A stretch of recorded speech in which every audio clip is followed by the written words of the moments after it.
বন্ধুরা, লেখক শ্রী নারায়ণ সান্যালের উপন্যাস বকুলতলা পিএল ক্যাম্পের প্রথম পর্ব এবং দ্বিতীয় পর্ব আপনারা আগে শুনেছেন। আজ শুরু করছি বকুলতলা পিএল ক্যাম্প উপন্যাসটির তৃতীয় পর্ব।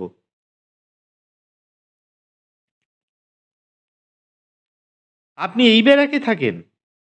L29-এ? হ্যাঁ বাবা, এখানেই থাকি আমি। এসো না ঘরে, আমি বাজারটা রেখেই যাব তোমার সঙ্গে। আবার কখন আপনি এসে ঠেকেছে তুমিতে। L29 হচ্ছে সেই ঘরটা যেটাই বাস করে সেই বড় খোকা নামধারী লোকটা, ব্রজেন নায়েক, যে ছেলেটি ওয়ার্ক সরকার ইনচার্জ। তাকে ধরে ঋতব্রত এমন ধমক দিয়েছে কাজে ফাঁকি দেবার জন্য যে ওকে দেখলেই ছেলেটি ঘেমে ওঠে। ঘরের ভেতরটা কেমন কাজ হয়েছে দেখবার জন্য মহিলার পেছন পেছন ঋতব্রতও ভেতরে যাচ্ছিল। পর্দার বিকল্প ব্যবস্থা হিসেবে একটা চটের থলি ঝুলছে দরজার সামনে। না, পর্দার বিকল্প তো নয়, পাল্লারই প্রতিভু ওটা। দরজাটায় পাল্লাই ছিল না। পর্দা সরিয়ে ভেতরে মাথা গলিয়েই বিদ্যুৎ স্পৃষ্টের মতো বেরিয়ে এলো ঋতব্রত। মহিলাও যেন অপ্রস্তুত হয়ে পড়েছেন। একটু সময় নিয়ে ফের বললেন, এসো এসো বাবা, ভেতরে এসো। আরও 1 মিনিট সময় দিয়ে পর্দা সরিয়ে ঋতব্রত ঘরে ঢুকল। ভেতরের মেয়েটি ততক্ষণে ভিজে কাপড় ছেড়ে নতমুখে কি একটা কাজ করছে। ঋতব্রত চোখ তুলে চাইতে পারল না তার দিকে। বিরাট লম্বা হল কামরা, অন্তত 80 ফুট লম্বা এবং 20 ফুট চওড়া। 8টা পরিবার বাস করে এটাতে। একেবারে এদিকের কোণটায় থাকেন এই মহিলা। মেয়েটি তাঁরই এলাকাভুক্ত বলে মনে হয়।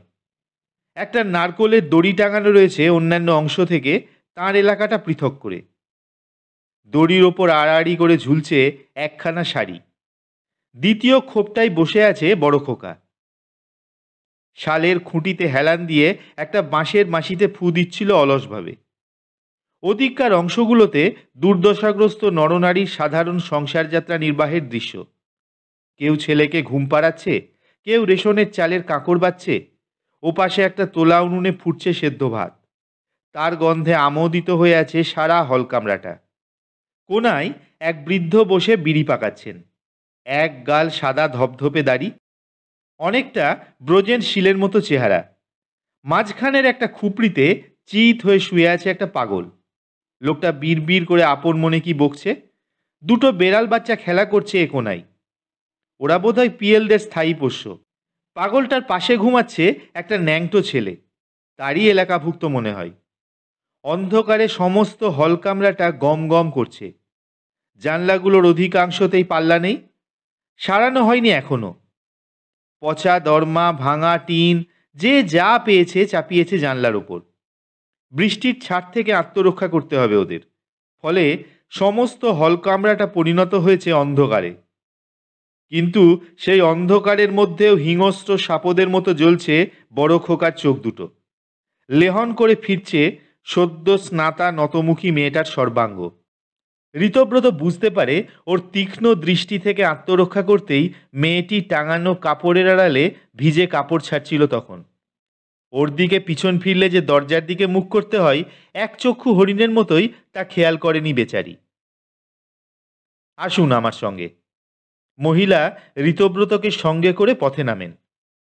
2 পা গিয়েই উত্তর দিকে দেখিয়ে দেন L30 নম্বর বাড়ির ধ্বংসস্তূপ। বলেন, এই ভগ্নস্তূপটি যদি সারাই করা হয় তাহলে তিনি এটাই উঠে আসবার চেষ্টা করবেন।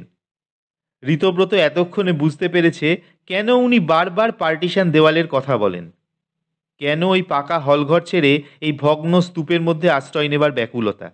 কিন্তু ঋতব্রত নিরুপায়। এ ঘরটি মেরামতের কথা নেই। বলে, এটা তো মেরামত করা হবে না, তবে আমি দেখছি। আপনার ঘরটায় একটা পার্টিশন দেওয়াল দিয়ে দেব আমি। আপনার পরিবারে কজন লোক? আমি আর আমার ওই মেয়ে কমলা। তারপর একটু ইতস্তত করে ফের বলেন, দেখলেই তো বাবা সব নিজের চোখে। অমন হাটের মধ্যে কি থাকা যায় সমস্ত মেয়ে নিয়ে? সারা রাত 2 চোখের পাতা এক করতে পারি না, না আমি না মেয়ে। একা মানুষ হাটে বাজারে যায়, ডোল আনতে যায়, মনটা পড়ে থাকে বাড়ির দিকে। সরলা মরে বেঁচেছে, কমলাও যদি। কি ভেবে চুপ করে যান, আবার ওর দিকে ফিরে বলেন, সরলা আমার বড় মেয়ে, পার্টিশনের পরেই মারা যায়। ও। ঋতব্রত চুপ করে যায়। আর ওরই বা দোষ কি? ভগবান শুধু রূপই দিয়েছেন, কিন্তু যাক, তুমি বাবা যা হয় একটা বাঁশ টাঁশ টাঙিয়ে একটু আড়াল করে দিও আমার দিকটা। দেবে, ঋতব্রত তা নিশ্চয়ই দেবে। কথা বলতে বলতে ওরা ফিরে আসে L29 ব্যারাকে। মেয়েটি, কমলা নাকি যার নাম, তখন বাইরে একটা বাঁশের ওপর মেলে দিচ্ছিল ভিজে কাপড়খানা। হঠাৎ চোখাচোখি হয়ে গেল ঋতব্রতর সঙ্গে।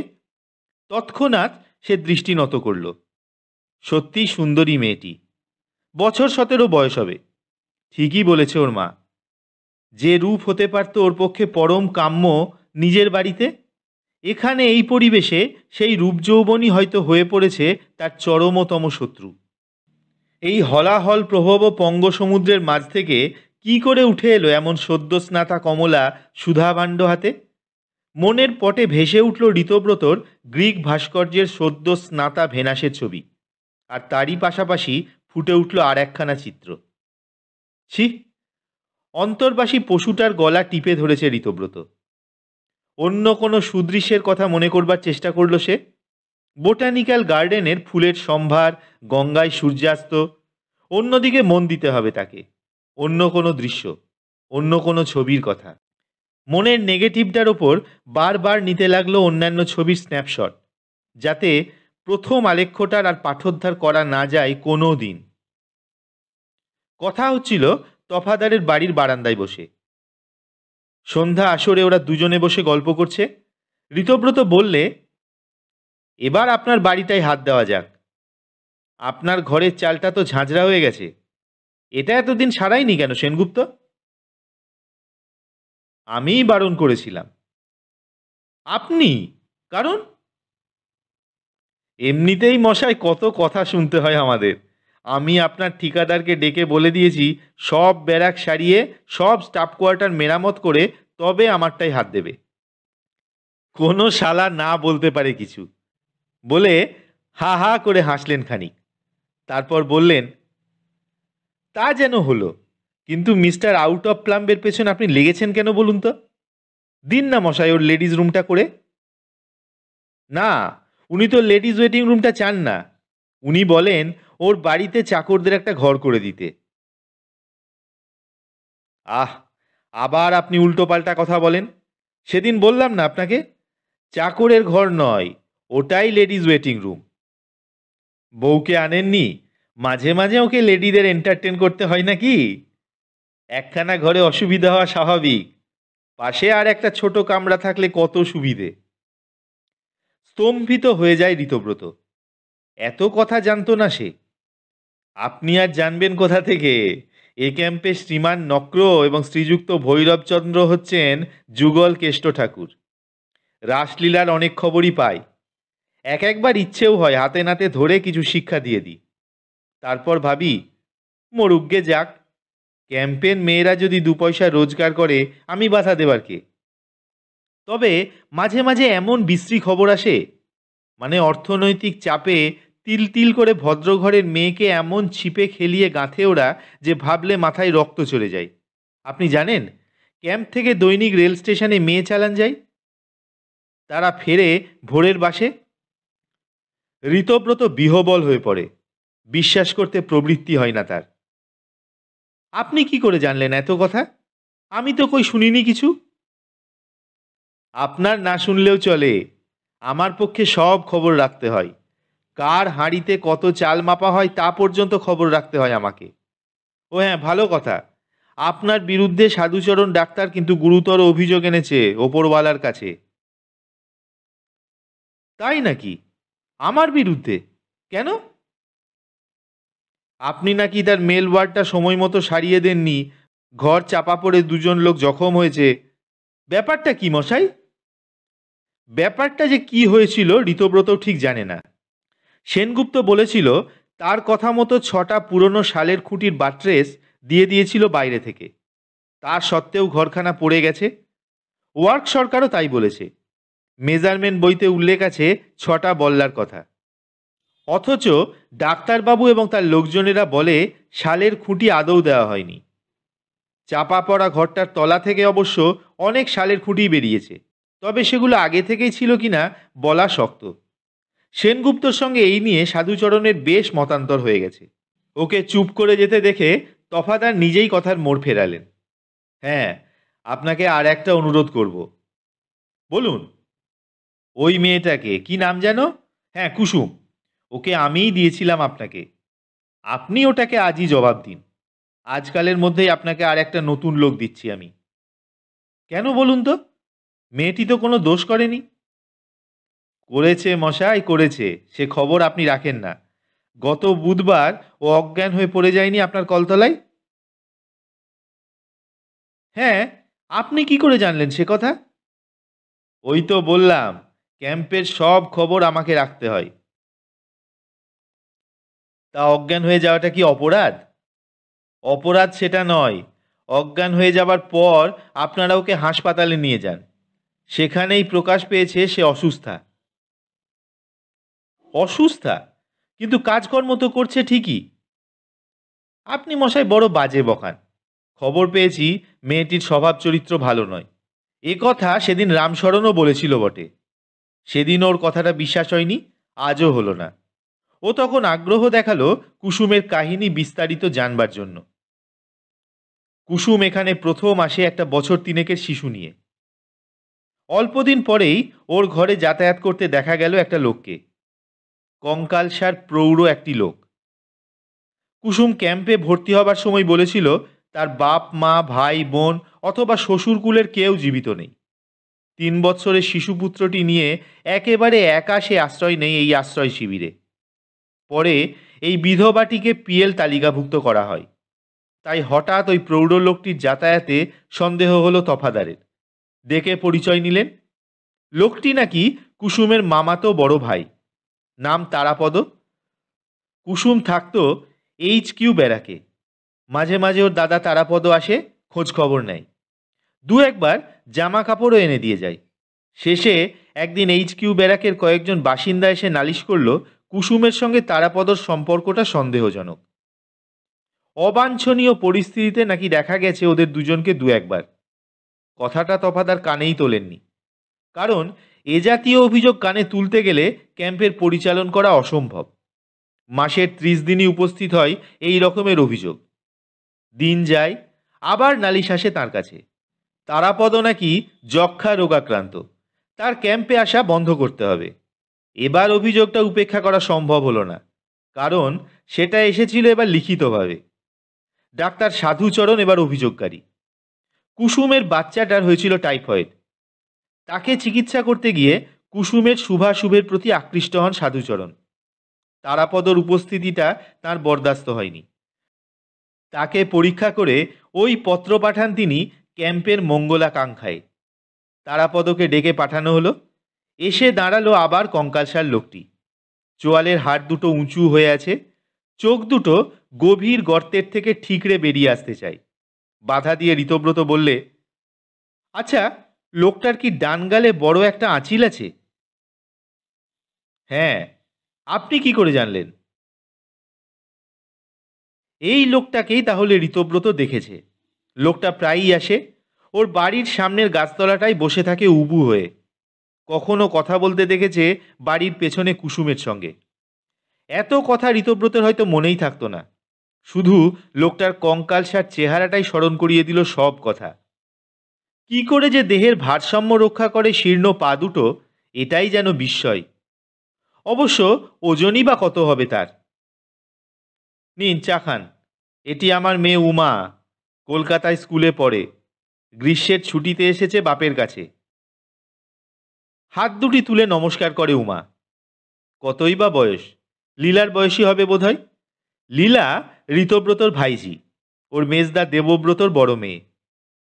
উমা নীরবে 2 কাপ চা নামিয়ে রেখে চলে যায়। ঋতব্রত তখন অন্যমনস্ক হয়ে পড়েছে। তার মনে পড়েছে লীলার কথা। মেজদা চিঠি লিখেছেন, লীলাকে পছন্দ করে গেছেন শ্রীরামপুরের সেই ভদ্রলোক। ওরা জ্যৈষ্ঠ মাসে ছেলের বিয়ে দেবেন না। পাত্র পিতার জ্যেষ্ঠ পুত্র। আষাঢ় মাসে বর্ষা নেমে যায়, তাই 30শে বৈশাখ ওরা দিন দিয়েছেন। ঋতব্রতকে দিন দশেকের ছুটি নিয়ে অবিলম্বে যেতে লিখেছেন মেজদা। আর তাছাড়া 1002 টাকা জোগাড় করতে হবে মেজদাকে। ঋতব্রত কি কিছু ধার দিতে পারে না? কই চা খান? বিস্কুট নিলেন না যে? হ্যাঁ নি। আবার গল্প শুরু করেন তফাদার। বুঝলেন মশাই, তারাপদকে তো ঢালা হুকুম দিয়ে দিলাম, আমার ক্যাম্প এলাকায় যেন না আসে কখনো। ব্যাটা আমার পা জড়িয়ে ধরল। কুসুমের ছেলে তাহলে নাকি বাঁচবে না। কুসুমের ছেলের তখন 3য় সপ্তাহ চলছে। বুঝলাম সবই। পিস্তুত বোনের ছেলের জন্য তো প্রাণ কাঁদছে না তার। ধমক দিয়ে বের করে দিলাম ব্যাটাকে। তারপর থেকে আর সে কখনো আসেনি। আমি ভেবেছিলাম এরপর বুঝি কুসুমের মতিগতি বদলেছে, তাই আপনার ওখানে ঢুকিয়ে দিয়েছিলাম। কিন্তু এখন শুনছি স্বভাব যায় না মলে। কুসুমের ছেলেটির কি হলো? কে? ওর সেই বাচ্চাটা? সেটা ডাক্তারবাবুর ডেথ রেটের অঙ্কটাকে এক ঘর এগিয়ে নিয়ে গেল মাত্র। আর বলিহারি ডাক্তার মশাই, ওই সাধুচরণ। বাচ্চাটা মারা যাবার 1 সপ্তাহের মধ্যেই খবর পেলাম জাল পড়েছে HQ ব্যারাকে। ক্যাম্প অবতংশের বিচিত্র বিতংশে আটকা পড়ে ছটফট করছে মেয়েটা। তার কিছুদিন পরেই আপনি এলেন। আমি ওকে এনে ঢুকিয়ে দিলাম আপনার ওখানে। এইটাই হচ্ছে আপনার উপর ডাক্তার সাধুচরণের চোটবার 3য় কারণ। প্রথম ও দ্বিতীয় কারণ দুটি কি জানতে পারি নে? 1 নম্বর লেডিস ওয়েটিং রুম, আর 2 নম্বর তাকে নক্র বলা। বলে হো হো করে হাসলেন ভদ্রলোক প্রাণ খুলে। ঋতব্রত সত্যিই অবাক হলো। খবর রাখেন বটে তফাদার। কোথায় নিভৃত কক্ষে সে ডাক্তারকে 2 কথা শুনিয়ে দিয়েছে তা পর্যন্ত খবর রাখেন উনি। অথচ এটাও জানেন যে রাত্রের অন্ধকারে আজও আসে এখানে তারাপদ। আচ্ছা, কুসুমের পূর্ব ইতিহাস জানেন না কিছু? ওর স্বামী মারা যায় কি করে? আজ উঠুন, রাত 9টা বেজে গেছে। মেয়েটাকে তাহলে কালই বিদায় করছেন তো? ওকে কেন তাড়াবো তা তো বললেন না। বললাম যে ও অসুস্থা। কিন্তু আমার ওখানে তো তেমন কোনো ভারী কাজ করতে হয় না। ভারী মুশকিল তো মশাই আপনার মতো ব্যাচেলারকে নিয়ে। ওকে তাড়াবেন না তো কি সব দায়ঝক্কি নিয়ে নিজের কাঁধে নেবেন? শেষকালে লোকে যে আপনাকেই কলঙ্ক দেবে। ঋতব্রতর জিজ্ঞাসু দৃষ্টির সামনে হো হো করে হাসলেন তফাদার। কি, এখনো বোঝেননি কিছু? বিধবা কুসুম অন্তঃসত্ত্বা। যান বাড়ি যান। এক্সিকিউটিভ ইঞ্জিনিয়ার মিস্টার ডাট এসেছেন কাজ পরিদর্শনে। বিলাতি ইউনিভার্সিটির তিলক আছে দত্ত সাহেবের ললাটে। 20 শতাব্দীতে জন্মালেও 29 শতাব্দীতে ইঙ্গ বঙ্গ সমাজের ছাপ রয়েছে তার দেহে মনে। কথা বলতে গিয়ে বারবার আমেরিকার কথা উঠে পড়ে। ম্যাসাচুসেটসের দিনগুলি তিনি ভুলতে পারেননি আজও। সমুদ্রপাড়ের দেশটাকে হোম বলে উল্লেখ করেন যখন তখন। হেসে ফেললে কিন্তু আর রক্ষা নেই। চলনে বলনে টুপিতে টাইয়ে তিনি পুরো দস্তুর সাহেব। বাংলা উচ্চারণে একটু বাধো বাধো ভাব, ইংরেজি ইয়াঙ্কিদের মতো। পাইপটাকে কর্ণের সহজাত কবচ কুণ্ডলের মতো তার অঙ্গের একটা অংশ মনে করা অস্বাভাবিক নয়। কথা বলার সময় লোকে মুখ থেকে পাইপটা হাতে নেয়। উনি কথা শুরু করার আগে হাতের পাইপটা মুখে তোলেন। এসে নামলেনই তিনি তিরিক্ষি মেজাজ নিয়ে। কি জানি জংশন স্টেশনে কেলনারের হুইস্কি ফুরিয়ে যাওয়া এটার কারণ কিনা। দত্ত সাহেবের পেছন পেছন 2 ওভারসিয়ার আর ঠিকাদারের মিছিলের পুরো ভাগে ঘুরছিল ঋতব্রত। কথাবার্তা হচ্ছিল আদ্য পান্ত ইংরেজিতেই। তর্জমা করে দিলাম কিছু কিছু। L29 ব্যারাকটা কোন দিকে? এগিয়ে গিয়ে বাঁহাতি। I see. ওরা সদল বলে চলল L29 ব্যারাকের দিকে। এত এত ঘর থাকতে এটাই বা দেখতে চাইলেন কেন দত্ত সাহেব? ভাবে ঋতব্রত। ওর পক্ষে তো কোনো ঘরের নম্বর জানা বা মনে রাখা সম্ভবপর নয়। ওদের পিছু পিছু চলেছে এক পাল ছেলে বুড়ো। অকাজের খেয়াল খুশিতে দিন কাটে ওদের। এ এক নতুন দৃশ্য। চল মজাটা দেখাই যাক। ভাবখানা তাদের। দত্ত সাহেব L29 ব্যারাকে এসে পৌঁছলেন সদল বলে। বড় খোকা উবু হয়ে বসে দাঁতন করছিল বারান্দায়। রাস্তার টিউবওয়েলে কমলা বসে এঁটো বাসনগুলো ছাই দিয়ে মেজে তুলছিল। ওদের আসতে দেখে হাতের উল্টো পিঠ দিয়ে গায়ের কাপড় একটু টেনে টুনে নিল। ঘরের ভেতর সেই আবক্ষ দাড়িওয়ালা লোকটি কি একটা বই পড়ছিল জোরে জোরে। দু হাঁটুর মধ্যে মাথা গুজে খালি গায়ে পাগলটা এক মনে যেন শুনছে তা। বেড়ালের একটা বাচ্চাকে ধরে টানাটানি করছে দুটি উলঙ্গ শিশু।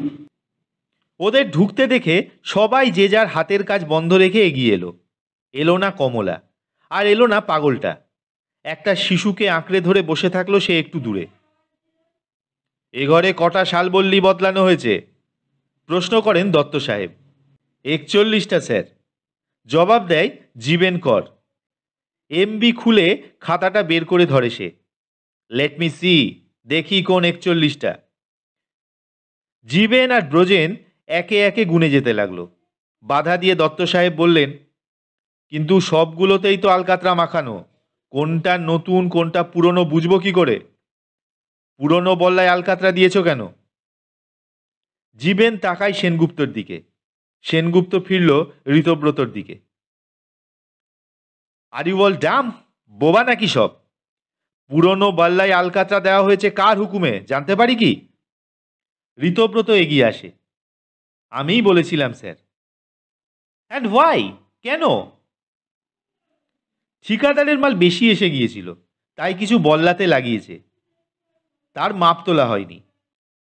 Hang your measurement for coal tarring. আলকাতরার মাপ চুরি করে কেউ লাভ করতে বসে না। 41টাই নতুন খুঁটি দেওয়া হয়েছে, তা আমি বুঝবো কি করে? সবকটার রঙই তো নিগারের মতো কালো করে তুলেছ। সমস্ত দায়িত্বটা ঋতব্রতর। ওর অনভিজ্ঞতার সুযোগ নিয়ে সেনগুপ্ত আর সিংজি মিলে এই কাণ্ডটা করেছে। মনে পড়ল লিখিত অর্ডার দেওয়ার সময় ওদের দুজনের ইঙ্গিতপূর্ণ হাসির কথা। দত্ত সাহেব ঋতব্রতর দিকে ফিরে বললেন, নাও টেল মি বাবা মুস্তাফা, হুইচ ইজ আলিবাবাস কোয়ার্টার? কান দুটো ঝাঁ ঝাঁ করছে ঋতব্রতর। মরিয়া হয়ে মিথ্যে কথা বললে সে। চাকরি জীবনে তার প্রথম অনৃত ভাষণ। পুরনো শালের খুঁটিগুলোতে আলকাতরা লাগাবার আগে আমি গুনতি করে নিয়েছিলাম। তবে বইতে সই করা হয়নি কেন? ওর নাকের ডগায় মেলে ধরেন মেজারমেন্ট বইটা। তখনও মাপ ওঠেনি এমবিতে। আমার নোট বইতে ঢুকে রেখেছি। মিথ্যা ভাষণের সংখ্যা দ্রুত বেড়ে চলেছে। খাতাখানা ছুঁড়ে ফেলে দিলেন মিস্টার ডাট। কুড়িয়ে নিলেন জীবেন কর। লজ্জায় অপমানে ঋতব্রতর আত্মহত্যা করতে ইচ্ছে করছিল। দেখলে ঘর শুদ্ধ লোক ওর মুখের দিকে চেয়ে আছে। মুখভঙ্গি করে তখন দাঁতন করছে বড় খোকা। এক গোছা ঝকঝকে বাসন হাতে নিয়ে দ্বারের কাছে এসে দাঁড়িয়েছে কমলা। চোখাচোখি হতেই সরে গেল আড়ালে। শ্বশ্রুধারী বৃদ্ধ উসখুস করছে ও কোনায়। পাগলটা উঠে দাঁড়িয়েছে বিহবল দৃষ্টি মেলে। তার বাঁধন আলগা করে ন্যাংটো ছেলেটা এসে দাঁড়িয়েছে দত্ত সাহেবের পায়ের কাছে। আমরার একটা দরখাস্ত আছে স্যার। দত্ত সাহেব ঘুরে দাঁড়ালেন। ভিড় ঠেলে বড় খোকা সামনে এগিয়ে এলো। আমরার হকল ঘরই পার্টিশন করতে হইব।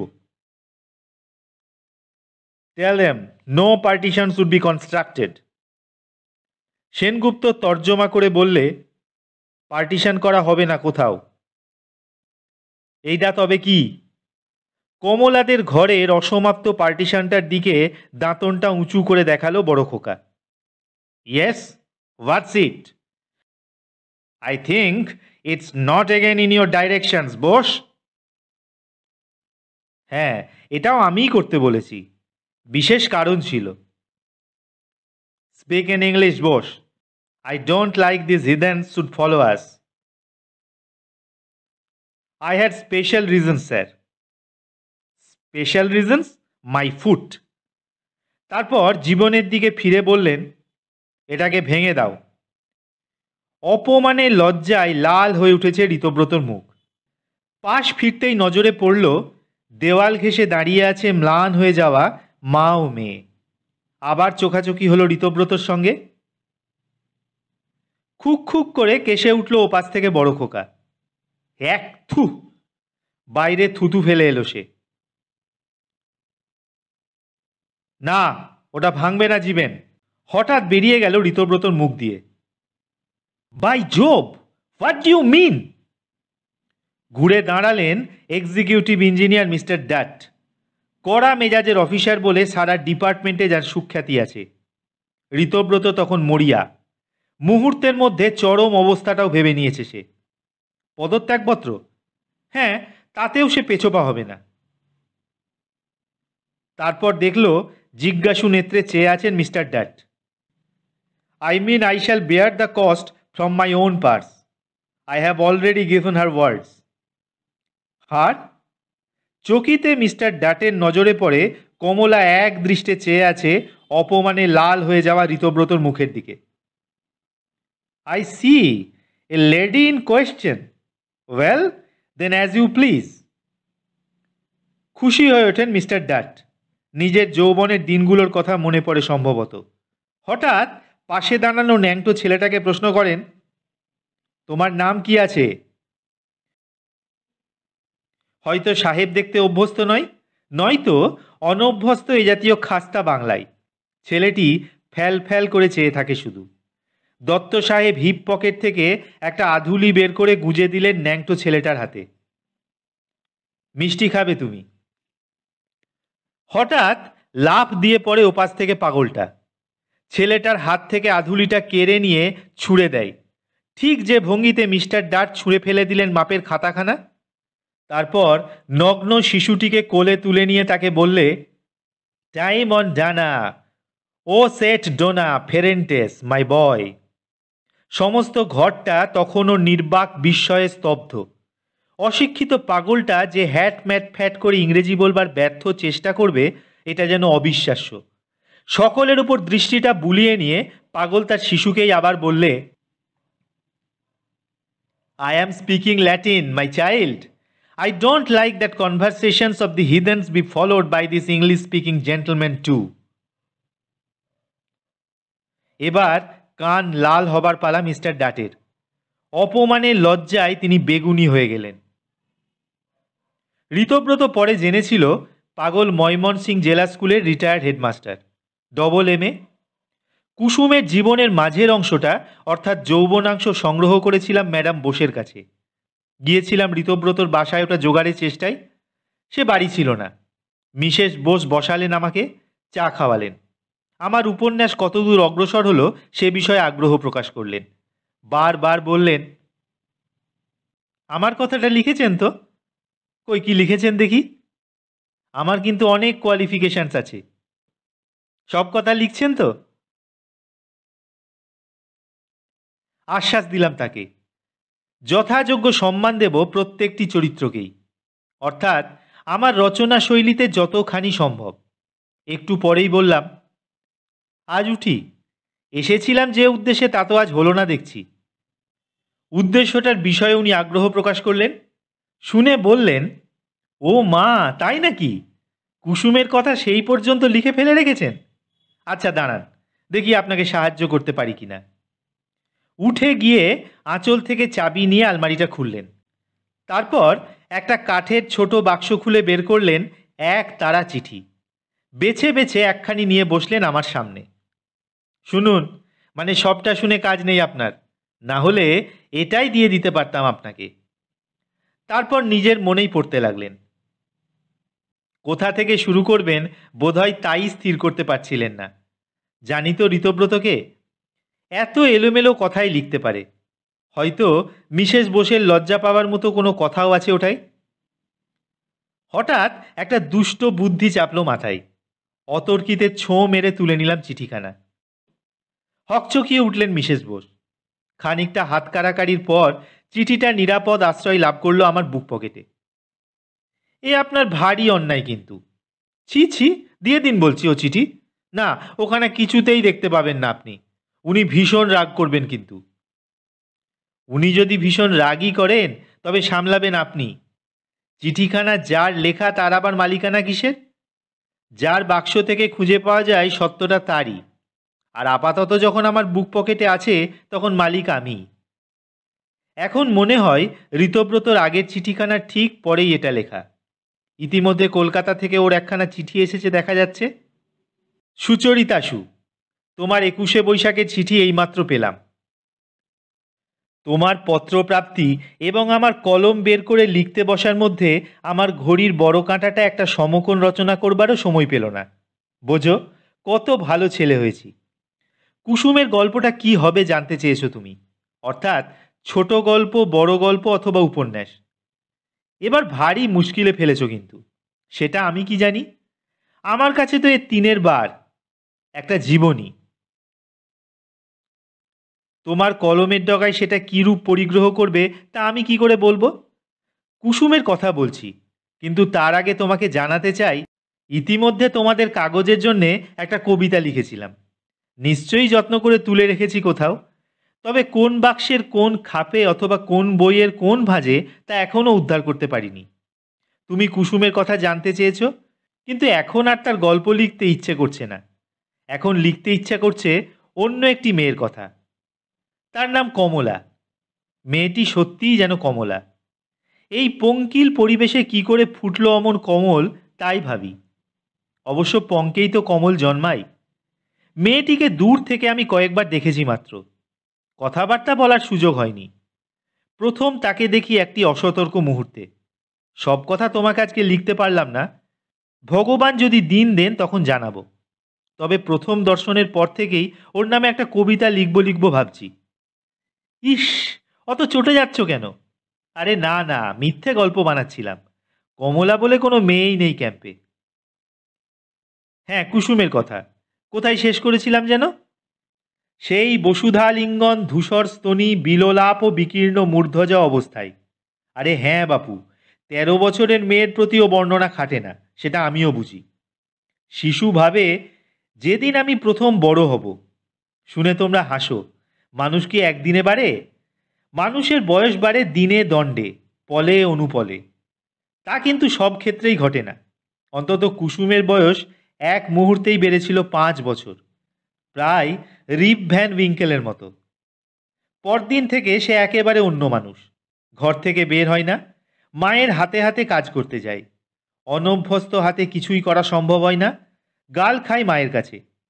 ছোট বোন কামিনীর কাছে হয়তো শুনতো অভিযোগ, মেজদি তুমি কি বোকা। কামিনীর কাছে সংসারের পাট নিতে শুরু করলো কুসুম।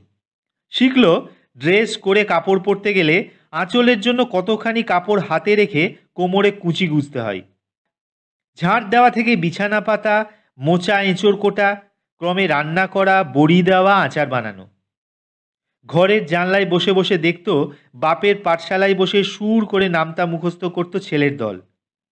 কখনো কখনো বিশ্বনাথ আসত, পণ্ডিত মশাইয়ের কাছে নিত কাদম্বরী অথবা বিক্রমোর্বশীর পাঠ।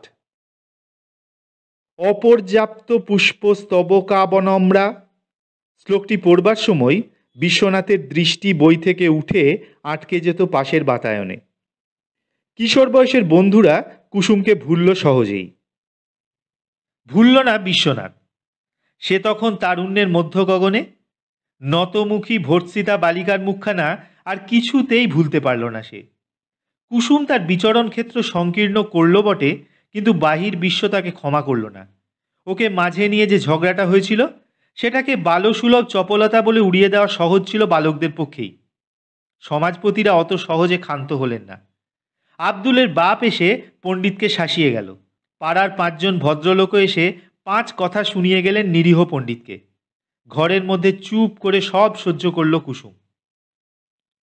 পল্লীগ্রামে 13 বছরের মেয়েকেই অরক্ষণীয়া বলে গণ্য করা হয়। কুসুমের জন্য পাত্রের সন্ধান করছিলেন পণ্ডিত মশাই, কিন্তু গেছো মেয়ে বলে একটা দুর্নাম তার আগেই ওর সহজ পরিণয়ের পথটিকে করে রেখেছিল কণ্টকিত। যে মেয়ে গাছে ওঠে, ফুটবল খেলে, অপরের ক্ষেত থেকে অনায়াসে কপি চুরি করে নিয়ে যায়, সে পণ্ডিত বংশসম্ভূতা হলেও গ্রহণীয়া নয়। কুসুমের বর জোটে না। এভাবেই কেটে যায় দীর্ঘ 2টি বছর। ব্যর্থ সন্ধানে পণ্ডিত মশাই হতাশ হয়ে পড়েছে। ইদানিং মহিমার নবে সুমার্কা চিঠিপত্র আর দিয়ে যায় না ডাকপিয়ন। তিনিও বন্ধ করেছেন চিঠিপত্র লেখা।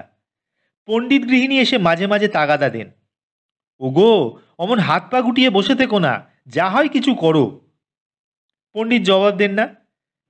নস্যদানি থেকে এক টিপ নস্য নাসারন্ধ্রে প্রবেশ করিয়ে পরিপাটিরূপে নাসাপ্রান্ত মুছে নিয়ে বলেন, গোবিন্দ গোবিন্দ। পণ্ডিত মশাইয়ের পরিবারে 2টি বছরে পরিবর্তনটা দৃষ্টিগোচর না হলেও এরই মধ্যে লক্ষ্মীপুর গ্রামে এসে গিয়েছিল যুগান্তর। ইউনিয়ন বোর্ডের ইলেকশনে প্রবীণ জমিদার হরিহরের পরাজয় এবং আব্দুল গনির বাপের প্রেসিডেন্ট পদপ্রাপ্তি লক্ষ্মীপুরের সমাজনৈতিক ইতিহাসের সবচেয়ে বড় ঘটনা। কিন্তু রাজনৈতিক ইতিহাসের সংবাদ অন্যরকম। ঢাকার রায়টের নানান মুখরোচক সংবাদ পল্লবিত আকারে এসে পৌঁছাতো লক্ষ্মীপুর গ্রামে। পুঞ্জীভূত বিদ্বেষ ধূমায়িত হচ্ছিল অন্তরালে। গোপন বৈঠক বসছিল এ পক্ষে ও পক্ষে। একদিন হরিহর গাঙ্গুলি নেতৃত্বে শান্তি সম্মেলনও হয়ে গেল একটা। হিন্দু মুসলমান একত্র হয়ে শপথ নিল গ্রামে তারা কোনো অশান্তি আসতে দেবে না। হরিহর গাঙ্গুলির বাড়ির বড় আঙিনায় জমায়েত হলেন গ্রামের গণ্যমান্য অতিথিবর্গ। আব্দুলের বাপ হলেন সে সভার সভাপতি। হরিহর গাঙ্গুলি সকলকে মিষ্টিমুখ করবার আয়োজনও করেছিলেন। শান্তি সম্মেলনের আয়োজনে আশ্বস্ত হলো সবাই। সভার উদ্বোধনে বিশ্বনাথের ক্লাবের ছেলেরা এলো উদ্বোধনী সঙ্গীত গাইতে। বিশ্বনাথ তখন ব্যস্ত ছিল ভাঁড়ারে।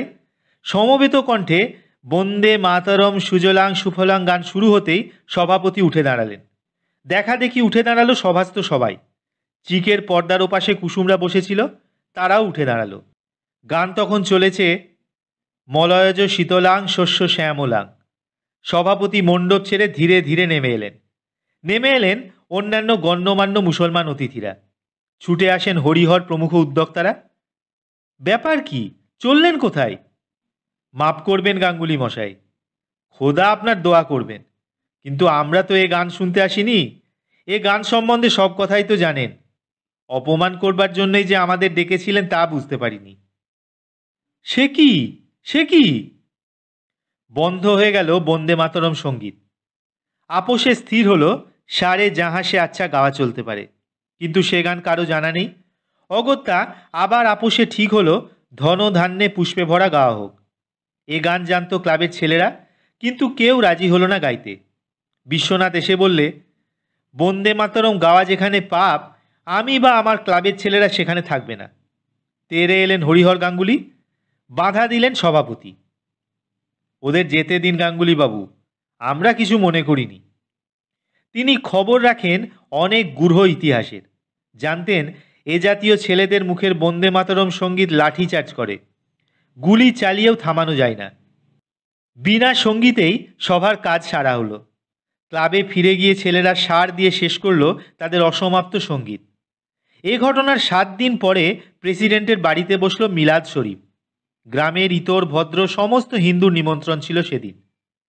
বিশ্বনাথ ক্লাবে বসেই শুনতে পেল গান হচ্ছে ও পাড়ায় সমবেত কণ্ঠে। সারে জাহা সে আচ্ছা হিন্দুস্তা হামারা। উঠে দাঁড়িয়ে সম্মান দিল সে মহাকবি ইকবাল রচিত মহাসঙ্গীতকে। সে দৃশ্য দেখল না কেউ দেখেনি, এ কথা বলা চলে না। নির্জন কুস্তির আখড়ার অনতি দূরে ছিল একজন লোক। মাসাধিক কাল ধরে বিশ্বনাথের প্রতিটি পদক্ষেপ সে নোট করে যাচ্ছে। এরপরেই লক্ষ্মীপুর গ্রামে দ্রুত গতিতে ঘটে গেল কয়েকটি ঘটনা। সবিস্ময় একদিন সকলে শুনল সদল বলে বিশ্বনাথকে গ্রেপ্তার করে নিয়ে গেছে পুলিশ, রাত্রি প্রভাত হবার পূর্বেই। কোনো রাজনৈতিক দলের সঙ্গে তার নাকি ছিল গোপন যোগাযোগ। শান্তি সম্মেলন আর মিলাদ শরীফ দিয়ে কিন্তু অনিবার্য দুর্দৈবকে ঠেকিয়ে রাখা গেল না। কালবৈশাখীর মতোই এসে গেল দাঙ্গার ঢেউ লক্ষ্মীপুর গ্রামে। শরণাতীত কাল থেকে যারা পাশাপাশি বাস করে এসেছে, কি আশ্চর্য, দেখা গেল তারা দুই জাতি, পরস্পরের শত্রু। যে বিজ্ঞানী এই অদ্ভুততম আবিষ্কারটি করলেন, কলম্বাস নিউটন আইনস্টাইনের পাশে তার স্থান হবে কিনা জানি না, কিন্তু তার আবিষ্কারের ফলাফলটা কম চমকপ্রদ নয়। দাঙ্গার দাবানল এসে পৌঁছালো লক্ষ্মীপুরেও। ডাকাতি হয়ে গেল একদিন গ্রামে। লক্ষ্মীপুরে সবচেয়ে ধনী হরিহর গাঙ্গুলি, তারপর রায়রা, গণিরাও বড় লোক। ডাকাত পড়ল কিন্তু এ 3 বাড়ি বাদ দিয়ে পণ্ডিতের বাড়িতে। পণ্ডিতের পাঠশালা ঘরে আগুন দিয়ে গৃহদেবতাকে বিকলাঙ্গ করেই তারা চলে গেল। টাকা কড়ি নিয়ে গেল না কিছু, কারণ তা তারা নিতে আসেনি। তারা যা নিতে এসেছিল তা কিন্তু নিয়ে গেল ঠিকই। নির্মল অথবা বিশ্বনাথের কানে খবরটা অবশ্য এসে পৌঁছয়নি। তারা তখন লৌহ কপাটের অন্তরালে। ভাগ্যক্রমে সেই দিনই ধলেশ্বরী দিয়ে নৌকো করে যাচ্ছিলেন ফণি হাজরা কি একটা তদন্তে। ফণি হাজরা থানার ছোট দারোগা। তাঁর প্রচেষ্টায় তালপুকুরের পাড়ের লখাসার পোড়ো ভিটে থেকে উদ্ধার করে আনা হলো বন্দিনীকে। মেয়েকে ফিরে পেয়ে মা কপাল চাপড়ালেন। বাপ বসেছিলেন বিকলাঙ্গ গৃহদেবতার মন্দির প্রাঙ্গণে মাথায় হাত দিয়ে। ছোট বোন কামিনী রোয়াকের খুঁটি ধরে দাঁড়িয়ে দেখছিল বিস্ফারিত চোখে। উঠান ভরে গেছে এক গাঁ লোকে। ধুলা কাদার মাঝখানেই উঠানের ওপর বসে আছেন মা। তার কোলে মাথা গুজে নিশ্চল পড়ে আছে দিদি। এক রাশ খোলা চুল লুটোচ্ছে কাদায়। কলঙ্কিনী কুসুমের গল্প এখানে আপাতত শেষ করছি। চিঠিটা এমনিতেই বেশ বড় হয়ে গেছে। শীঘ্রই একবার কলকাতা যেতে পারি। তোমার চিঠিতে অভিযাত্রিকের সম্পাদনায় অমল ঘোষের সাহচর্য পাচ্ছ লিখেছ। তাকে তো চিনলাম না। এটি কি তোমার গগনের নবাবিষ্কৃত তারকা? আলাপ হবার বাসনা রইল। লীলার বিয়ে ঠিক হয়ে গেছে, 30শে বৈশাখ। মেজদা লিখেছেন, দিন 7 ছুটি নিচ্ছি তাই। আচ্ছা, তুমি কি মাসিমা অথবা মেসোমশাইকে আমাদের কথাটার কোনো ইঙ্গিত দিয়েছ, নাকি আমিই লিখব? কয়েকদিনের মধ্যে অবশ্য কলকাতা যাচ্ছি। মুখেই গিয়ে বলা যেতে পারে। তাতে কিন্তু ভারী লজ্জা করবে আমার। তুমি পত্রপাঠ জানিও, যাতে কলকাতা যাবার আগেই খবরটা তাদের কাছে পৌঁছে দিতে পারি। তাহলে তাদের জবাবটাও মৌখিক শুনে আসতে পারি। অবশ্য তুমি যখন আমার সহায় আছো, তখন জবাবটা এখনই আন্দাজ করতে পারি। ভালোবাসা ও শুভেচ্ছা রইল। ইতি, আপনার সঙ্গে একজন লোক দেখা করতে চাই স্যার। ডেকে দাও। রতনের পেছন পেছন প্রবেশ করে একজন লোক। হাতে একটা ক্যাম্বিসের ব্যাগ, একটা ভাঙা ছাতা, পায়ে ক্যাম্বিসের জুতো। তার ফাটল দিয়ে বেরিয়ে আছে 2টি আঙুল। ধুতিটা খাটো করে পরা, কোঁচাটা পাট করে ফের কোমরে গোঁজা। হাত জোর করে এসে দাঁড়ালো। ঋতব্রত দেখেই চিনতে পারল তাকে। তারাপদ। একটু মজা করবার জন্যই পরিচিত সুরে ঋতব্রত বললে, কি খবর তারাপদ? আবার তুমি ক্যাম্পে যাতায়াত করছো কবে থেকে? লোকটা হতভম্ব হয়ে গেল। বোকার মতো চেয়ে রইল শুধু। গলার কাছে কণ্ঠার হাড়টা ওঠানামা করতে লাগলো কেবল। কি হলো? কি বলবে বলো না। তোমার বোনের কথা তো? বিস্ময়ের ঘোর কাটিয়ে লোকটা কোনো ক্রমে বললে, হুজুর কি আমাকে চেনেন? ঋতব্রত হাসল, বললে, তোমাকে কি আজ থেকে চিনি? যাক, বলো তোমার কি আরজি। হুজুর আমার সম্বন্ধে কি জানেন? সেটা এক্ষেত্রে বিচার্য নয়। তুমি যে জন্য এসেছ তাই বলো। আপনি আমার কথা কার কাছে শুনেছেন? বিরক্ত হয় ঋতব্রত। এক কথা বারবার ভালো লাগে না তার। বলে, বাজে কথা বলো না, কাজের কথা কি বলতে চাও বলো। হঠাৎ বদলে যায় কঙ্কালসার লোকটা। হাত দুটি কপালে ঠেকিয়ে বলে, নমস্কার। আমার আর কিছুই বলার নেই। লোকটা চলে যাবার জন্য পা বাড়ায়। তাকে ফিরে ডাকে ঋতব্রত। কি হলো তোমার? চলে যাচ্ছ কেন? কি বলবে বলো না। তারাপদ ফিরে আসে, একটু ইতস্তত করে বলে, আগে কুসুমের কথাই বলতে এসেছিলাম। ওর শরীরটা খারাপ। শুনলাম তফাদার সাহেব ওকে অবলা আশ্রমে পাঠানোর ব্যবস্থা করেছেন। তাই বলছিলাম। মাঝপথে চুপ করে যাই। তাই কি বলছিলে বলো না। হঠাৎ লোকটা জড়িয়ে ধরে ঋতব্রতর 2টি পা। বলে, আপনি আমাদের বাঁচান স্যার। কি হলো? আহ, পা ছাড়ো। ওকে সোজা করে বসিয়ে সমস্ত খবরটা খুঁটিয়ে খুঁটিয়ে সংগ্রহ করে ঋতব্রত। কুসুমকে অবলা আশ্রমে পাঠাতে তারাপদর ঘোর আপত্তি। অথচ এরকম অসুস্থা মেয়েকে হয়তো ক্যাম্পে রাখতেও রাজি হবেন না তফাদার সাহেব। তাই তারাপদর অনুরোধ যেন ঋতব্রত আর কিছুদিন কুসুমকে বাড়িতে আশ্রয় দেয়। ইতিমধ্যে তারাপদ কলকাতায় কোনো বস্তিতে বাসা ঠিক করে ওকে নিয়ে যাবে। ঘৃণায় কুঞ্চিত হয়ে যায় ঋতব্রতর সর্বাঙ্গ। তবে তো তফাদারের অনুমান মিথ্যে নয়। এ অবস্থায় কুসুমকে নিয়ে গিয়ে কোনো বস্তিতে তোলার কল্পনা করে কি করে এই কঙ্কালসার লোকটা? আর সেই প্রস্তাবেও সাহায্য প্রত্যাশা করে ঋতব্রতর কাছে। কুসুমের অসুখটা কি? প্রশ্ন করে ঋতব্রত। ইতস্তত করে তারাপদ। হাঁপড়ের মতো বুকটা ওঠাপড়া করে তার। তুমি জানো তার অসুখটা কি? নীরবে নতনেত্রে লোকটা মাথা নেড়ে জানায় সে জানে। এ অসুখ তাকে কে এনে দিয়েছে তাও যেন অনুমান করি। হঠাৎ হু হু করে কেঁদে ফেলল লোকটা। ভাঙা কান্নায় অনেক কথা বলে ওঠে একসঙ্গে।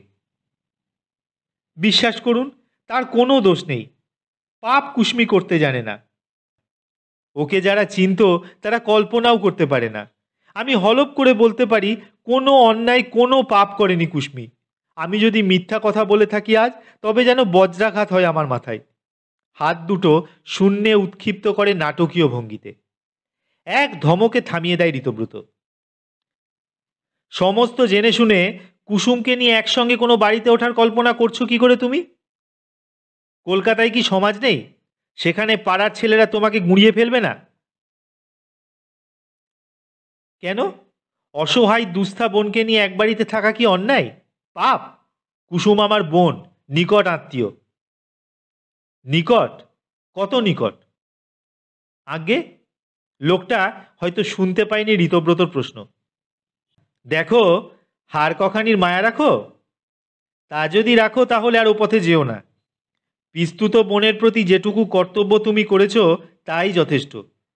এটুকুর জন্যই তোমাকে চাপকে বের করে দেওয়া উচিত ক্যাম্প থেকে।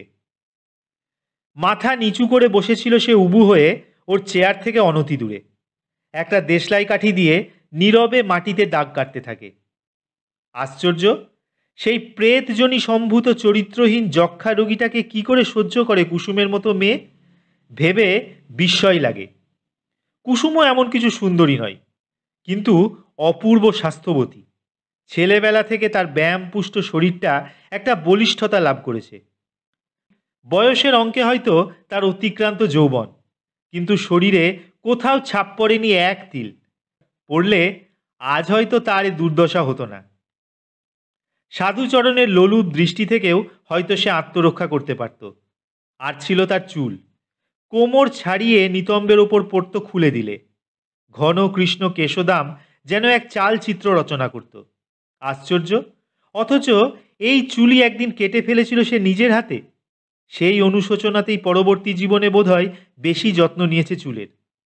কতবার অসময়ে বাড়ি ফিরে ঋতব্রত দেখেছে ভেতরের বারান্দায় একটা আরশি আর চিরুনি নিয়ে সে বসেছে চুল আঁচড়াতে। ওকে দেখে দ্রুত পদে উঠে গেছে রান্নাঘরে। এই সব অসংলগ্ন মুহূর্তেই কুসুমের ঘন কৃষ্ণ কবরই নজরে পড়েছে ঋতব্রতর। না হলে সামনে সে সর্বদা মাথায় ঘোমটা তুলে থাকত। স্যার? হ্যাঁ বলো। তাহলে? বললাম তো, তাছাড়া তুমি চাইলেও কুসুম তোমার সঙ্গে যেতে রাজি হবে না। হবে স্যার, সে মত দিয়েছে। ডাকবো তাকে? না, সে মত দেয়নি, দিতে পারে না, দেওয়া অন্যায়। ডাকতে হবে না তাকে। ঘরে ক্ষণিক নীরবতা। হঠাৎ নড়ে উঠল ভেতরে ঝাঁপের দরজাটা। দুজনেই চোখ তুলে দেখল সাদা থানের প্রান্তভাগ দেখা যাচ্ছে দ্বারের পাশে। সমস্ত আলোচনাটাই তাহলে তৃতীয় ব্যক্তির কর্ণগোচর হয়েছে। ভেতরে এসো কুসুম, বলো সাহেবকে যদি কিছু বলতে চাও, বললে তারাপদ। কুসুম তখনও দ্বিধাগ্রস্ত। ঋতব্রত জোর দিয়ে বললে, তুমি ভুল করছো তারাপদ। তুমি যে রাস্তা ওকে দেখাচ্ছ তাতে ওর সমূহ সর্বনাশ। অবশ্য সর্বনাশের বাকিও তুমি রাখোনি কিছু। তুমি যাও, ওকে অবলা আশ্রমে পাঠাবার ব্যবস্থা করে দেব। ভদ্রভাবে যতদূর সম্ভব এ অবস্থায় জীবনযাপনের ব্যবস্থা করব আমি। আবার চুপচাপ। ধীরে ধীরে ঘরে এসে দাঁড়ালো কুসুম। মাথার কাপড়টা কপাল পর্যন্ত টেনে দিয়ে বললে, আমি ওর সঙ্গেই যাব, আপনি শুধু ব্যবস্থা করে দিন। নত নেত্রে বললে কথা কটা। তারপর আনত নয়নেই বেরিয়ে গেল ঘর থেকে। ঋতব্রত উঠল চেয়ার ছেড়ে, পাইচারি করতে থাকে চেয়ারের পেছনে। খানিক পরে থেমে বললে, বেশ, তবে তুমি ব্যবস্থা করে এসে নিয়ে যেও। তারাপদকে কোনো কথা বলার অবকাশ না দিয়েই বেরিয়ে গেল সে। পথে নেমেই খেয়াল হলো হ্যাটটা নিতে ভুলেছে। প্রখর হয়ে উঠেছে তখন রৌদ্রতাপ। ফিরে এসে টেবিল থেকে তুলে নিল হ্যাটটা। ওকে ফিরতে দেখে তারাপদ উঠে দাঁড়ালো। বললে, বিশ্বাস করুন স্যার, কুসুমের সর্বনাশ আমি করিনি। তার সঙ্গে কোনো অবৈধ সম্পর্ক নেই আমার, ঈশ্বরের দিব্যি। কোনো জবাব না দিয়ে ঋতব্রত আবার পথে নামল।